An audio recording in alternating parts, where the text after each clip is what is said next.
All right, you guys, in this video, we are going to be talking about pricing your agency services and also the 7 key sales psychologies behind why we price our services this way. So what I want to do real quick is let's jump into presentation mode and let's just kind of jump into this. So first of all, we're going to be talking about setting the foundation, okay? So you should be defining your agency's target market and also your ideal client profile. So at this point, you should have kind of already chosen your niche. You started doing your research, looking at other agencies, how they're pricing their services, and that's where you are starting to set the foundation of your pricing. Now, I'm going to share with you guys how we price our agency services, but we've also got our fulfillment down really, really low. So we're going to be talking about some different ways that you can slightly fluctuate those prices just when you're brand new and looking to outsource and you need a little bit more funds in your business. All right, so we're going to be talking about identifying the unique value proposition of your agency and also the services that you offer, and then conducting market research to understand the pricing landscape of your industry and niche. So again, this all comes down to doing your research, seeing what other agencies are pricing yourself at, because you don't want to be too low, you don't want to be too high. You want to definitely be comparable in the marketplace for your services. All right, so one key thing that we talk about a lot in the agency ATM is starting out by offering a free or low priced service. Now, why would you do this? Okay, so offering a free or low price service to attract your initial clients. So again, this is for those of you who don't have clients yet, have no case studies, right? It's about going out there and having an offer that's really attractive to get brand new businesses in the door so you can get real live case studies for yourself and your business. You can get video testimonials, all of that stuff, right? And that is the big benefit of this approach, is building your portfolio, okay? When you're brand new, it is important to have some real life case studies under your belt to be able to take a client from saying yes to sending a contract, to signing the deal, to sending a payment, to handing that off to a contractor, or fulfilling that service yourself and handling client communication.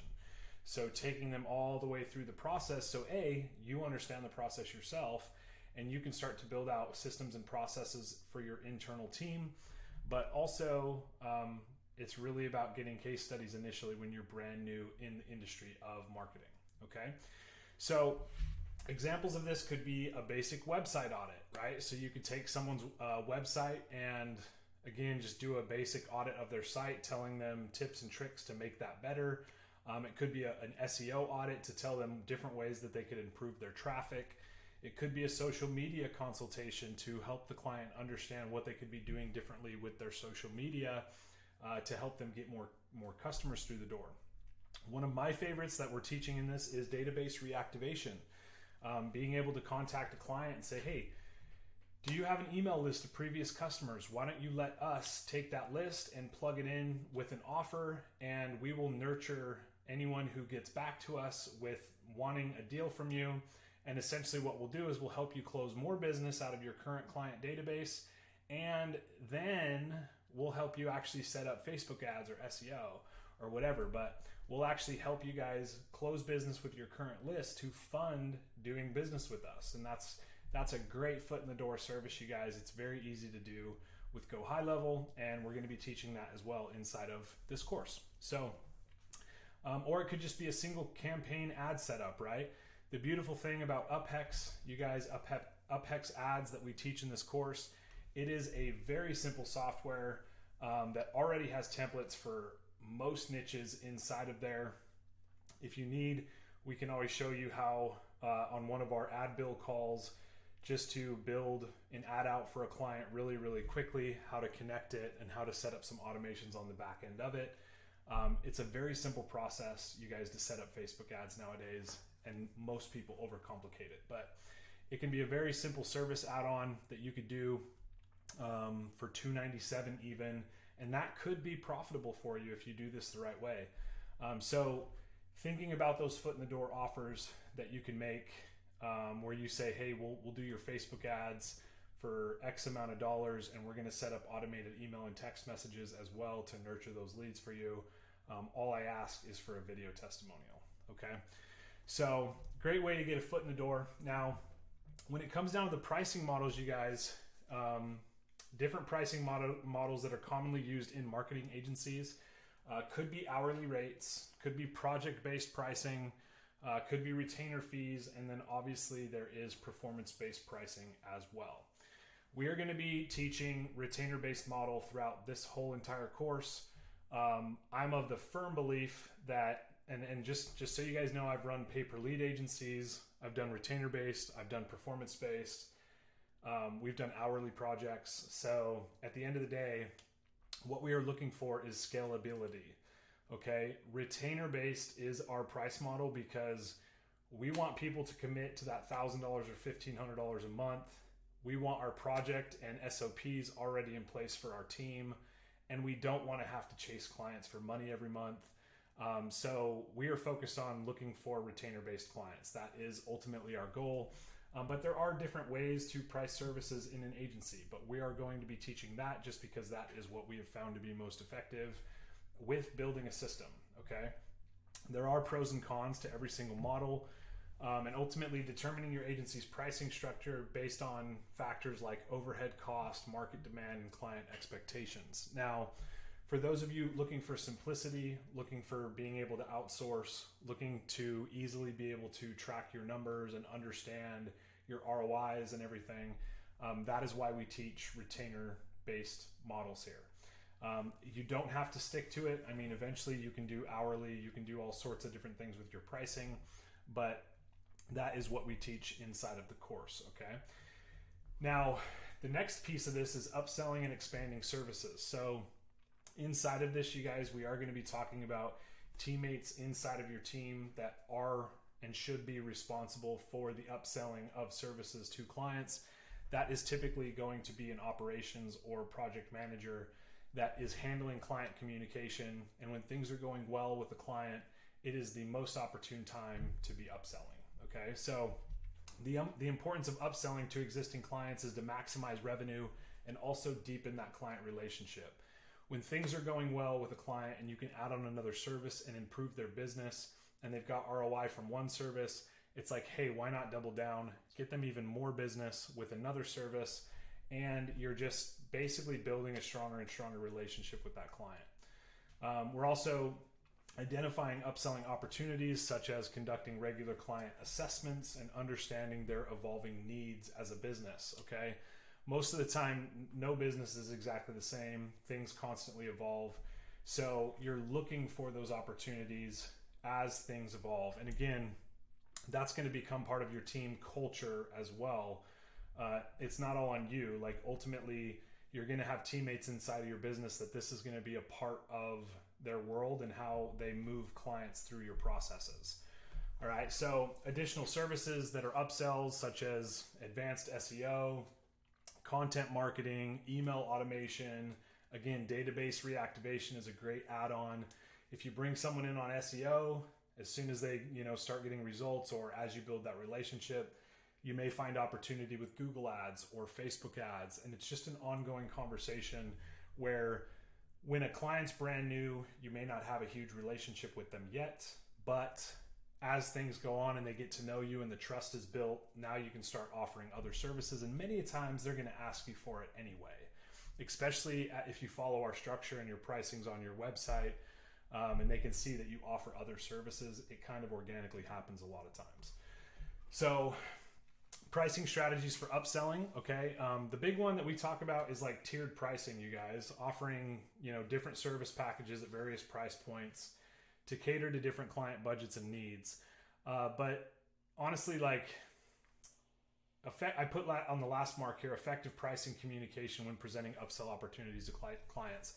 It's all about communication, you guys. And it's also all about you having a true understanding of your client and their business. And again, part of that just comes through communication and asking the right questions. But ultimately, for instance, if a client goes with Facebook ads and we also put them on SEO, they're going to get a little bit of a discount for bundling those two services together. If they choose a third service with us, they're going to get a little bit more of a discount for having three services. So that's my suggestion, is you can always reward a client for going with more services with you. Typically how we do that is a percentage discount based on how many items that they choose, right? So that's just an effective way to kind of reward them for trusting you with another service offering. Now, when talking about pricing psychology and negotiation, right? With pricing psychology, it's about influencing purchasing decisions effectively. And we're going to talk a little bit more in depth about this, and anchoring, which is how to anchor the perception of value by presenting multiple prices at one time. And then again, talking about bundling. Okay, so we're going to talk about the 7 key principles of pricing psychology. So those 7 principles, number 1 is anchoring. Okay, anchoring refers to human tendency to rely heavily on the first piece of information that was encountered in that sales process, okay, when making a decision. So strategically in sales, we essentially give them a higher price point first, the premium package, right?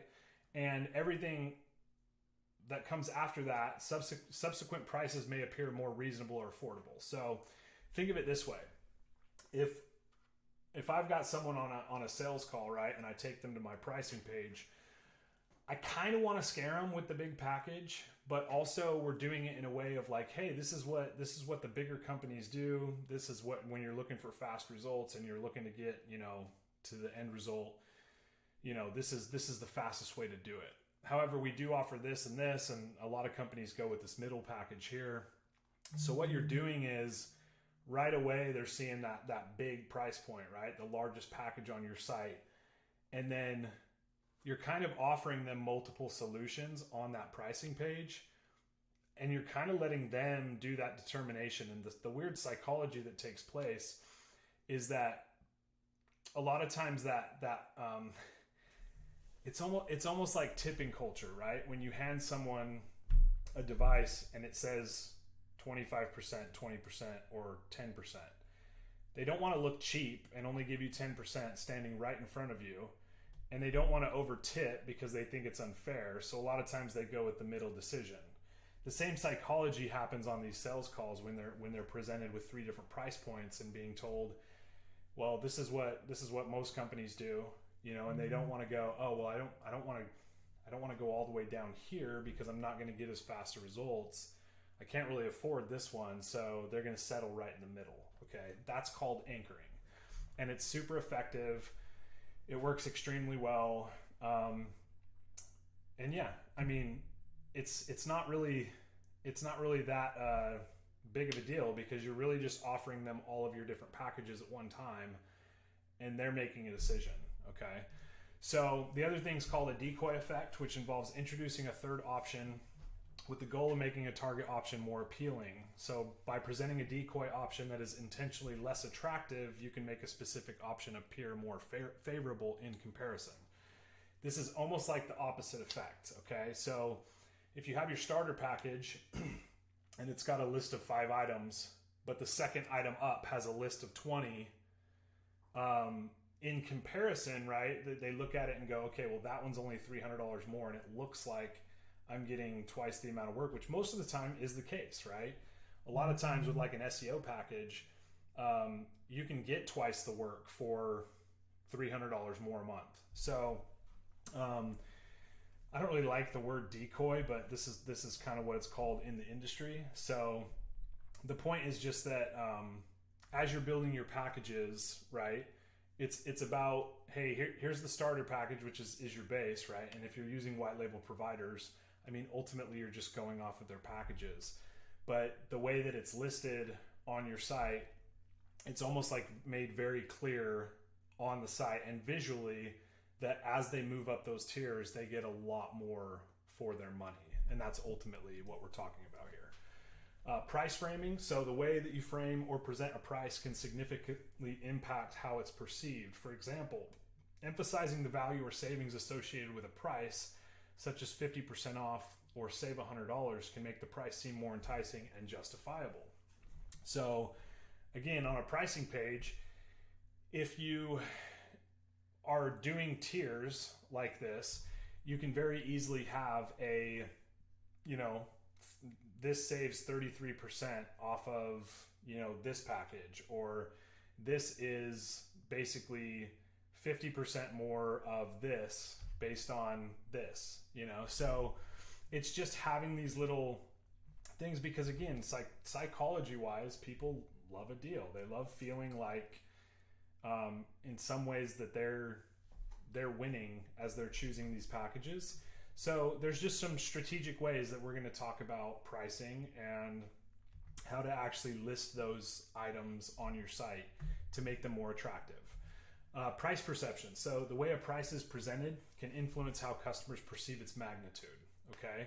So for instance, using rounded numbers like $100 or $1,000 can give the impression of simplicity and fairness, while using precise numbers like $99.99 can convey a perception of a lower price. So you'll notice on my website, like our price points are $997. It's not $1,000, even though it's kind of the same thing, right? But ultimately, it does psychologically make a difference when you're looking at numbers mentally and in how you perceive the value of that service and what you're actually spending. So just keeping that in mind as you're pricing services out. Again, like if something's $600, making it $599 or $597 is more attractive to the user that's actually on the website.